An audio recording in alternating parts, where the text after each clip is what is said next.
నియోజకవర్గంలోని ప్రతిపాడు వద్ద టీడీపీ జనసేన భారీ బహిరంగ సభ 3 గంటలకి ప్రారంభం కాబోతుంది. అయితే దీనికి సంబంధించి ఏర్పాట్లను కూడా టీడీపీ నాయకులు పరిశీలించారు.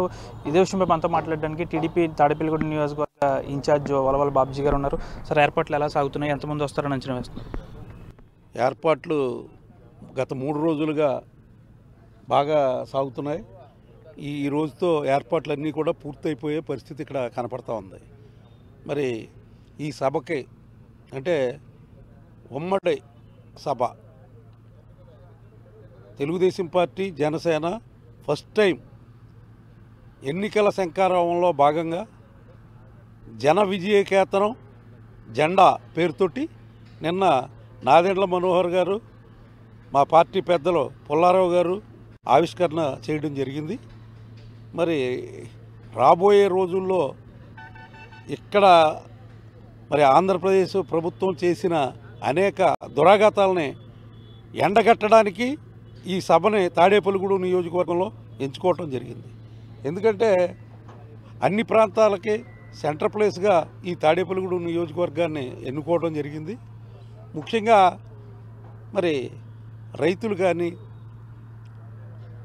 బిల్డింగ్ వర్కర్లు కానీ, అలాగే సామాన్య ప్రజలు కానీ, మరి ఏదైతే ఈ నిత్యావసర వస్తువుల ధరలు విపరీతంగా పెరిగిపోయినాయో, అలాగే కరెంటు ఛార్జీలు గత 5 సంవత్సరాల్లో 8 సార్లు పెంచడం జరిగింది. ఈ రకమైన పరిపాలనని ప్రజలు యావగించుకుంటున్న పరిస్థితులు ఉన్నాయి. ఎందుకంటే నేనేదో ఈ చేత్తో 10 రూపాయలు ఇస్తున్నాను అని అంటే ఈ చేత్తో 100 రూపాయలు లాగేస్తున్నాడు. డబ్బు ఎక్కడికి వెళ్తుందన్నది తెలుస్తలేదు. ప్రభుత్వానికి కూడా రెవెన్యూ రావడం లేదు.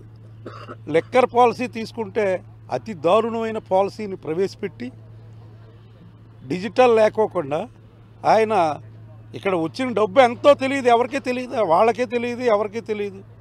10 రూపాయల బాటిల్ 10 రూపాయలు 15 రూపాయల బాటిల్ని 200 రూపాయలు అమ్ముతూ ఈవేళ పేద ప్రజల రక్త మాంసాలు తోడేస్తున్న ప్రభుత్వం.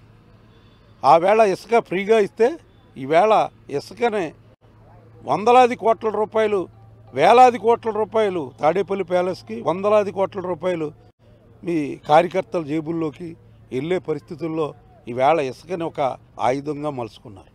అలాగే మైన్స్, ఈ కంకర అనే దీన్ని దారుణమైన మరి రేట్లకి విక్రయించుకుంటూ, అసలు ఎమ్మెల్యే ఎవరైతే ఉన్నారో ఆ ఎమ్మెల్యే చెప్తే కానీ ఒక మున్సిపాలిటీలో ప్లాన్ కానీ ఏది కూడా ఇవ్వని పరిస్థితి ఈవేళ కనపడుతూ ఉంది.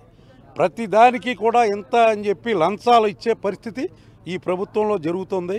ఈ ప్రభుత్వ అవినీతిని ఎండగట్టడానికే ఈవేళ మా పెద్దలు చంద్రబాబు నాయుడు గారు కానీ, పవన్ కళ్యాణ్ గారు కానీ ఈవేళ ఖచ్చితంగా వీళ్ళ దురాఘాతాలన్నీ కూడా ఎండగట్టడానికే ఈ సభను ఎంచుకున్నారని చెప్పి నేను తెలియజేస్తున్నాను. మీ నియోజకవర్గంలో, మీ తాడేపల్లిగూడెంలో రాష్ట్ర మంత్రి ఉన్నా కానీ ఎందుకు ఈ రోడ్ల పరిస్థితి ఈ విధంగా ఉంది? రాష్ట్ర ఉప ముఖ్యమంత్రి పేరుకే, ఆ రాష్ట్ర ఉప ముఖ్యమంత్రి రాష్ట్రానికి ఉపయోగపడే ఈ తాడేపల్లిగూడెం నియోజకవర్గానికి ఉపయోగపడే పనులు ఏం చేయడు. ఆయన సొంతానికి ఏదైనా ప్రయోజనం ఉందంటే దానికోసం మరి తలదూరుస్తూ ఉంటాడు. ఒక బిల్డింగ్ ప్లాన్ రావాలంటే లక్షలాది రూపాయలు ఇవ్వాలి. లేఅవుట్ వేసుకోవాలంటే లేఅవుట్కి అయితే 5 లక్షలు, నాన్ లేఅవుట్కి అయితే 10 లక్షలు. అలాగే ఒక బిల్డింగ్ కట్టుకోవాలంటే 5 లక్షలు ఇవ్వాలి. ఒక అపార్ట్మెంట్ కట్టుకోవాలంటే ఒక ఫ్లాట్ ఇవ్వాలి.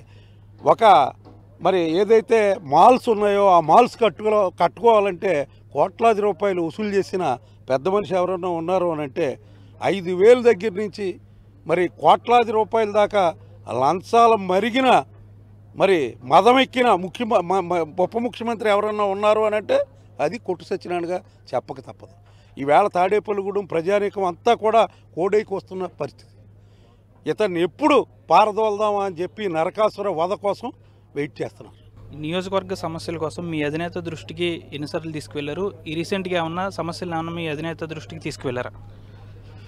డిసెంబర్ 2022లో మా అధినేత తాడేపల్లిగూడెం నియోజకవర్గం పర్యటనకు వచ్చినప్పుడు కొన్ని సమస్యలు ఆయన దృష్టికి తీసుకెళ్లడం జరిగింది. ఆ సమస్యలను అక్కడ ప్రస్తావించడం జరిగింది.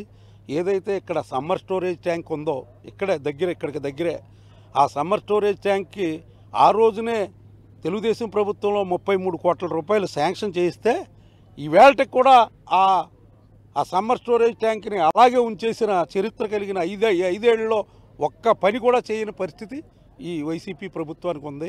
రోడ్లు చూస్తే తూట్లు పడిపోయిన పరిస్థితి. 2014, 2019 మధ్యలో అనేక వేల కిలోమీటర్లకి సిమెంట్ రోడ్లు వేసిన ఘనత మరి ఈ తెలుగుదేశం పార్టీ ప్రభుత్వానికే దక్కుతుందని, ఎన్ఆర్జీఎస్ వర్కుల్లో మరి డ్రైన్లు కానీ రోడ్లు కానీ నిర్మాణం చేయడం జరిగేది. ఈవేళ ఆ ఎన్ఆర్జీఎస్ వర్కులను కూడా మరి ఈ వైసీపీ నాయకులు కైంకర్యం చేసుకుని ప్రజలకు ఉపయోగపడే ఏ పని కూడా చేయకూడదనే పరిస్థితి కనపడతా ఉంది. ముఖ్యంగా రేపటి సభకు పెద్ద ఎత్తున కూడా ఏర్పాట్లు చేస్తాం. దాదాపు 6 లక్షల మంది ఈ సభకు తరలి వస్తారని కూడా వలవల బాబ్జీ చెప్తున్నారు. అంతేకాకుండా ఉప ముఖ్యమంత్రి, దేవాదాయ శాఖ మంత్రి ఇక్కడ ఉన్నా కానీ, సొంత నియోజకవర్గంలో ఉన్నా కానీ తాను కనీసం రోడ్లు వేయించుకోలేని దుస్థితిలో ఈ నియోజకవర్గం ఉంది. తప్పనిసరిగా కూడా ఈ ఎన్నికల్లో వైసీపీని ఇంటికి పంపించడం ఖాయమంటూ కూడా వలవల బాబ్జీ చెప్తున్నారు. రేపటి సభతో వైసీపీ నాయకుల వెన్నులో వణుకు పుడుతుందంటూ కూడా అంటున్నారు. వీడియో జర్నలిస్ట్ శేఖర్తో మనోజ్, RTV, పశ్చిమ గోదావరి నుంచి.